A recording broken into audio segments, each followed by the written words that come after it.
Welcome to your success. तो आज मैं फिर से आप लोगों के लिए एक नई वीडियो लेके आया हूँ नाउन के सीरीज़ के ऊपर। तो आज का वीडियो स्टार्ट करने से पहले मैं आपको बता दूं कि मैंने पहले ही 2 वीडियो बना के रखी है, पार्ट 1 और पार्ट 2, जिसमें मैंने आपको नाउन के डेफिनेशन बता दिए थे और नाउन के जो टाइप्स है 2 टाइप्स मैंने आपको समझा दिए थे। वो 2 टाइप्स थे आपके कॉमन नाउन और प्रॉपर नाउन। तो आज के वीडियो में मैं आपको समझाने वाला हूँ 3 जो बचे हुए थे टाइप्स ऑफ नाउन, वो है कलेक्टिव नाउन, मटेरियल नाउन और एब्स्ट्रैक्ट नाउन। तो चलिए without wasting any time video को स्टार्ट करते हैं। तो आपका फर्स्ट है कलेक्टिव नाउन। तो कलेक्टिव नाउन को हम बोलते हैं हिंदी में समूहवाचक संज्ञा। तो चलिए कलेक्टिव नाउन का डेफिनेशन मैं आपको समझा देता हूँ। तो आपका कलेक्टिव नाउन का डेफिनेशन जो है वो इस प्रकार होगा।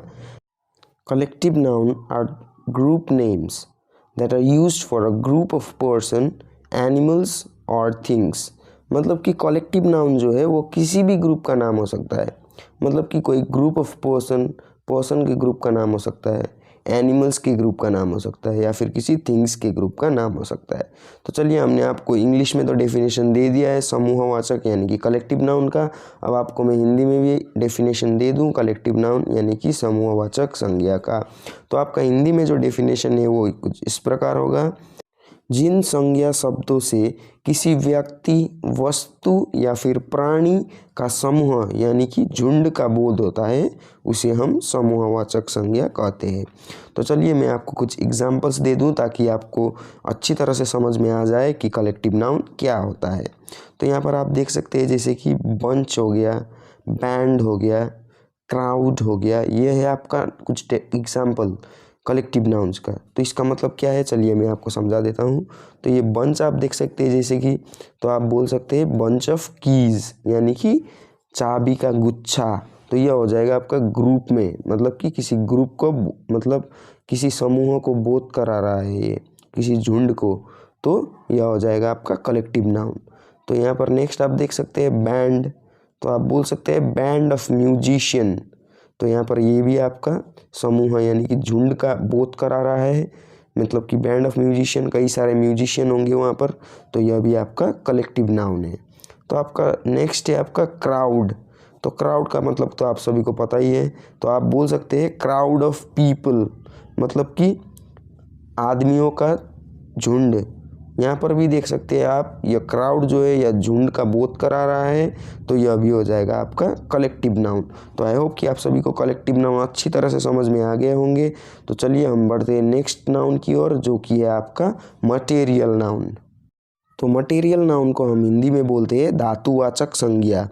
तो चलिए आपको मटेरियल नाउन का डेफिनेशन दे देता हूँ। तो material noun are name of material और substance of which something is made. मतलब कि यह ऐसी चीज़ का नाम है जिससे कि कुछ नई चीज़ बनाई जा सके। तो चलिए इसका आप डेफिनेशन हिंदी में देख लीजिए।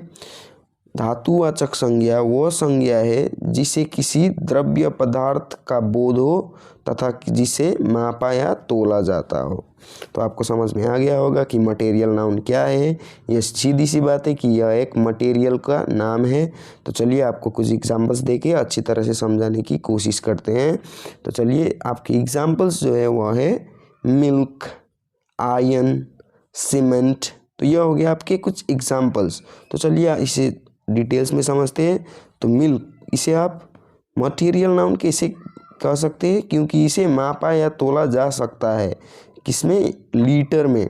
तो चलिए इससे आपका क्या बनता है, जैसे कि आपको यहाँ पर बताया गया है कि इससे कुछ नई चीज़ बनाई जा सके। तो मिल्क से जो बनता है वो है आपका चीज़ हो गया, बटर हो गया, यह सब पनीर हो गया, यह सब आप मिल्क के द्वारा बना सकते हैं। तो यह हो गया आपका मटेरियल नाउन। तो आपका नेक्स्ट है आयन। तो आयन से भी बहुत सारी चीज़ें बनाई जा सकती है, यानी कि आपका आयन से बहुत सारी चीज़ बनती है, जैसे कि आपका हथौड़ा हो गया, गेट हो गया। तो यह सब आपका बनता है आयन से। तो आपका नेक्स्ट एग्जांपल जो है वह है सीमेंट। तो सीमेंट का उपयोग तो आप सब जानते ही है, ये बहुत सारी चीज़ों में यूज़ किया जाता है। जैसे कि आपको अगर वॉल बनाना हो तो सीमेंट का प्रयोग होता ही है। तो यह भी है आपका एक मटेरियल नाउन। तो यह थे आपके कुछ एग्जांपल्स और डेफिनेशंस मैंने आपको मटेरियल नाउन के भी दे दिए हैं। आई होप कि आप सभी को समझ में आ गए होंगे। तो चलिए आज नाउन का लास्ट टाइप से वह है एब्स्ट्रैक्ट नाउन। तो चलिए आपको एब्स्ट्रैक्ट नाउन डिटेल में समझाते हैं। तो एब्स्ट्रैक्ट नाउन को हम हिंदी में बोलते हैं भाववाचक संज्ञा। तो भाव का मतलब क्या है आपका, जिसे हम छू नहीं सकते, जिसे हम सिर्फ फील कर सकते, मतलब कि आप जिसे हम महसूस कर सकते हैं, फील कर सकते हैं, जिसे हम छू या फिर देख नहीं सकते, उसे हम भाव बोलते हैं।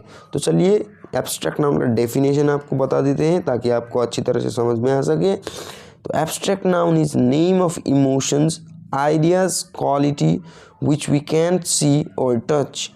तो इसका मतलब ये आपका इमोशंस हो गया, आइडियाज़ हो गया, क्वालिटीज़ हो गया, इसे हम छू नहीं सकते और देख भी नहीं सकते।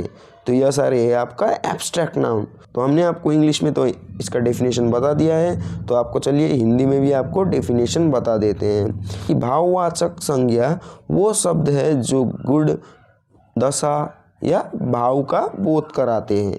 तो वह है आपका भाववाचक संज्ञा।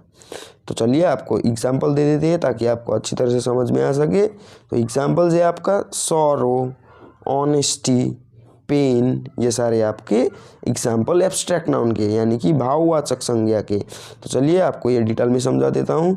तो सॉरो का मतलब है आपका दुख। तो दुख को आप ना तो देख सकते हैं ना तो छू सकते हैं, बल्कि इसको सिर्फ आप महसूस कर सकते हैं यानी कि फील कर सकते हैं। तो यहाँ पर डेफिनेशन में आपको सिंपल सी बात है बता दिया गया है कि इसे आप छू नहीं सकते, देख नहीं सकते, पर फील कर सकते हैं यानी कि महसूस कर सकते हैं। तो सॉरो हो गया आपका एब्स्ट्रैक्ट नाउन। तो आपका नेक्स्ट है ऑनेस्टी। ऑनेस्टी का मतलब है ईमानदारी, और ईमानदारी को भी आप छू नहीं सकते और देख भी नहीं सकते। तो यह भी हो गया आपका एब्स्ट्रैक्ट नाउन। और आपका लास्ट में है पेन, मतलब कि दर्द। तो दर्द जैसे कि मान लीजिए मेरे पेट में दर्द है, तो मेरे पेट का दर्द मुझे ना तो दिखाई देगा ना तो मैं उसे छू पाऊँगा, लेकिन मैं उसे महसूस ज़रूर कर पाऊँगा यानी कि मैं उसे फील कर पाऊँगा। तो यह भी आपका एब्स्ट्रैक्ट नाउन है। तो चलिए यही थे आज के वीडियो में। आई होप कि आप सभी को वीडियो अच्छी तरह से समझ में आ गया होगा। और अगर वीडियो पसंद आता हो तो ज़रूर से लाइक कर दीजिए, और अगर चैनल पर नए हो तो सब्सक्राइब करके बेल आइकन पर प्रेस कर दीजिए ताकि मेरे आने वाली वीडियो की नोटिफिकेशन आप तक सबसे पहले पहुंचे। तो आज के लिए बस इतना ही। चलिए मिलते हैं नेक्स्ट वीडियो में, तब तक के लिए जय हिंद, जय भारत।